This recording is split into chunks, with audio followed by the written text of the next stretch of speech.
Welcome to my channel Vijaya Arwade kitchen and others.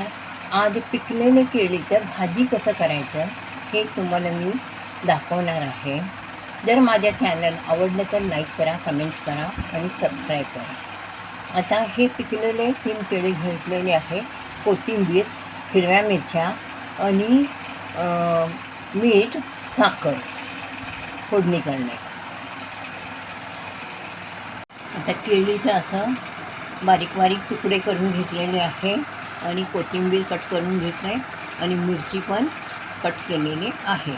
आता direct फोडणी घालणे, नाहीतर काळा पडते. लगेच फोडणी घालायचं. आता तेलाच्या फोडणी घातलेलं आहे. ह्याच्यात तूप घातलं तरी चालते. ह्याच्यात आता मोहरी टाकलेली आहे.